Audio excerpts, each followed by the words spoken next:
Today we're going to be talking about how I have been able to work with companies like Porsche using this method. So if you've ever wondered how people are able to get in front of brands like Porsche, Mercedes, or any major brand, this is how they've been able to do it.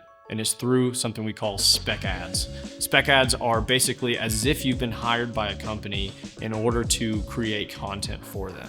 In our instance, we referenced an ad where they talked about the Dakar or the unveiling of the Porsche Dakar. So this is an ad that all of us have been inspired by, but we wanted to do something that was similar in our own style instead of completely ripping it off.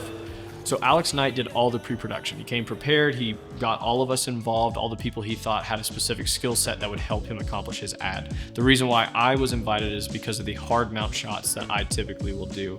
As soon as we got there, we were going out to the basin and Tanner actually got stuck and we had to figure out how to pull him out. Fortunately, we had an old Tundra there with some tow ropes and we were able to pull Tanner out of the sand. Last year, Tanner actually got stuck in the exact same spot with another 911 that we were shooting with. Looks like I'm the one leading the way right now, so hopefully we don't get stuck. So they're just gonna follow me and we'll see. Everything's really loose, so I think we just have to kind of gun it and go. Just have to you can't slow down really, just gotta kind of go for it.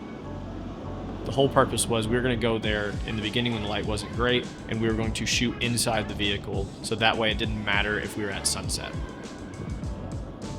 Put it on. Okay. Hell yeah, ready to ride. So the nice thing is there's like nobody out here. People have kind of cleared out for us. So right now we're just getting some fun stuff. This is perfect for interior because it's not super bumpy. You can still get some pretty decent shots. So Alex got his shot on the inside of the car, and then I got some shots inside of the car where I actually put my camera outside of the car, got an amazing shot of the tires ripping through the sand. In turn, I actually covered my camera in sand. It still has sand in it, and I can tip it over and dump it out. But the reason I chose the camera that I use is because it's capable of handling that, and it gives it quite a bit of character.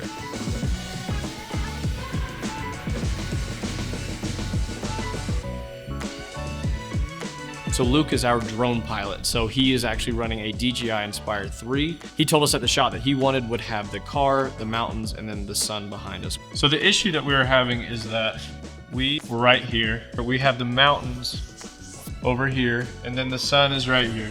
When you're filming, you want to be backlit. So that meant the camera angle is going this way because we want the subject to be backlit. We now needed to be over here, go around this mountain so that we could put the camera here and shoot that direction. One of the most important things that you need to consider when you're shooting an ad is location and time. If you're at the right place and it's the wrong time, it's still gonna look bad. If you're at the wrong place at the right time, you can make it look good, but it may not be the right setting for your specific shoot. We're gonna be taking the Tacoma. Me and Alex will be in the back. I'll be going handheld. He's gonna be on the gimbal, and then I'll also be getting some photos as we can. So far, everything's shaping up the way it needs to. Everything's functioning the way it should as of right now, but we've been really lucky so far. So on the way to this next location, we actually got rollers while Tanner was doing some off-roading. Alex was doing gimbal work, and I was shooting handheld with my camera. Hopefully sound's not peaking too much, but we came out here, weren't actually sure how we were gonna get out here, but we just kind of risked it and see if it worked. Now we have shooting into the sun, we have really long stretches, and then we'll have the 911 in between, so this is the perfect spot, so it worked out really nicely. So he's getting that stuff set up right now, I think talking with Tanner about what he thinks he can do.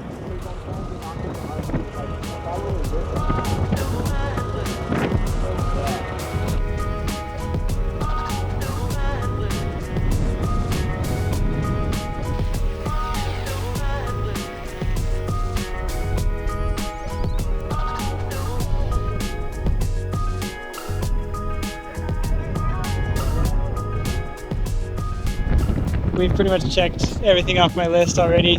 I think there's like one or two more that we need to get, but we're almost done, yeah. Whenever you're shooting an ad like this, you need to cover a few bases. You need some location shots, you need tight shots that show emotion, and you want a little bit of movement, especially if you're driving with cars. I've come to find whenever you're shooting cars, you want a little bit of movement to be able to create some emotion. We all know that these cars are fast and incredible, and when you can show that off, it's really cool, but the ads that actually stick with people are ones that convey emotion and make somebody feel something.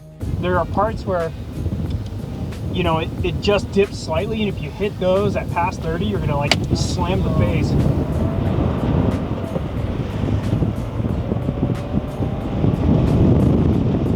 One thing I want to preface is that every time you go on a shoot, something tends to go wrong. We were getting the last drone shot, and Luke was taking the Inspire, I think around 20 to 30 miles an hour, and was getting an amazing shot of Tanner actually coming back towards us. The ground that we were on was not flat whatsoever. So as he was getting that shot, he comes over and clips a leg and completely crashes the drone and destroyed this thing. It flew into a million pieces.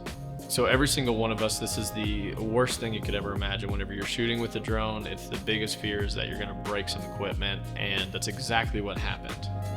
Luke was an amazing sport about it and took it like a champ. We helped him find everything we could. Something that I get reminded every time that I go and shoot these ads is that I really enjoy what I do. I enjoy the process. I enjoy the struggle. When I was shooting and filming in the back of the Tundra, I hit my head like 4 or 5 times and it really hurt, but I was willing to go through that because I really loved what I was doing and I loved the end process. I like being out and shooting with people that also love to create, and I'm fortunate enough to work with people that are like that. So after we did all of this, this is what we got.